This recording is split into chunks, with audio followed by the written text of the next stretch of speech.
बसंतपुर नाम के एक गांव में एक व्यापारी रहा करता था। उसकी एक बहुत ही सुंदर बेटी थी।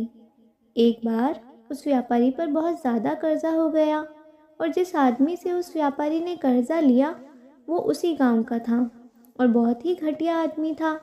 व्यापारी उस आदमी का कर्जा चुका नहीं पा रहा था, तो उस आदमी ने सारे गांव वालों को जमा किया और व्यापारी के घर पर जाकर व्यापारी से कहा, अगर तुम मेरा कर्जा दे नहीं पा रहे हो तो अपनी बेटी की शादी मुझसे कर दो।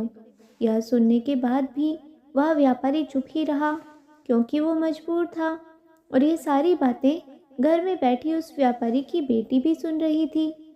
थोड़ी देर के बाद उस आदमी ने गांव वालों और व्यापारी से कहा, ठीक है, मैं एक थैली में सफ़ेद और एक काला पत्थर डालूंगा और इसकी बेटी को थैली में से कोई एक पत्थर निकालना होगा। अगर सफ़ेद पत्थर निकाला तो मैं कर्ज भी माफ़ कर दूंगा और इसकी बेटी से शादी भी नहीं करूंगा, लेकिन अगर काला पत्थर निकाला तो कर्जा तो माफ़ कर दूंगा, मगर इसको अपनी बेटी से मेरी शादी करवानी होगी।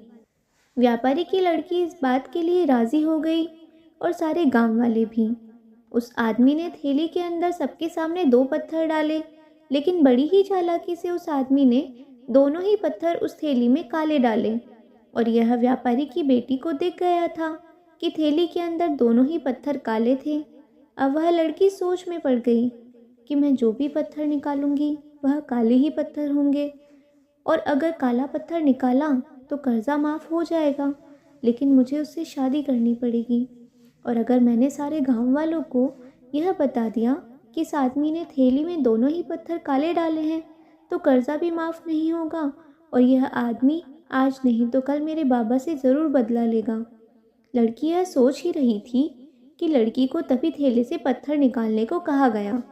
लड़की ने थैले में हाथ डाला और एक पत्थर बाहर निकाला और बिना किसी को बताए उस पत्थर को ज़मीन पर गिरा दिया और ज़मीन पर गिरने के बाद वह पत्थर दूसरे पत्थरों में जा मिला। तभी लड़की ने सबसे कहा, अब कैसे पता चलेगा कि मैंने जो पत्थर निकाला वो सफ़ेद था या काला? लड़की ने कुछ सोचकर कहा, थैली में जो दूसरा पत्थर है उसे देखो।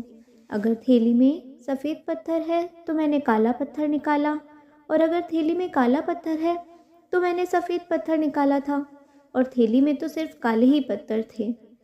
सभी गांव वालों ने यह समझ लिया कि लड़की ने जो पत्थर निकाला वो सफ़ेद था, इसीलिए व्यापारी का कर्ज भी माफ़ हो गया और उस बेटी को उस आदमी से शादी भी नहीं करनी पड़ी।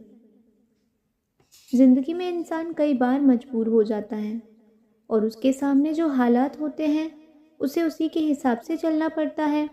इस कहानी से हमें यही सीखने को मिलता है कि जब भी आप मजबूर हो जाओ और मजबूरी में आपका कोई फ़ायदा उठाना चाहे तो इनोसेंट मत बनो, बल्कि अपने दिमाग का इस्तेमाल करो। जितने इनोसेंट बनने की कोशिश करोगे लोग उतना ज़्यादा आपको चीट करेंगे। आज की ये कहानी आपको कैसी लगी कमेंट में ज़रूर बताएं और अगर पसंद आई हो तो लाइक और शेयर करें और ऐसी ही कहानियाँ सुनने के लिए हमारे चैनल स्टोरी टेलर लीना को सब्सक्राइब करें। Thank you.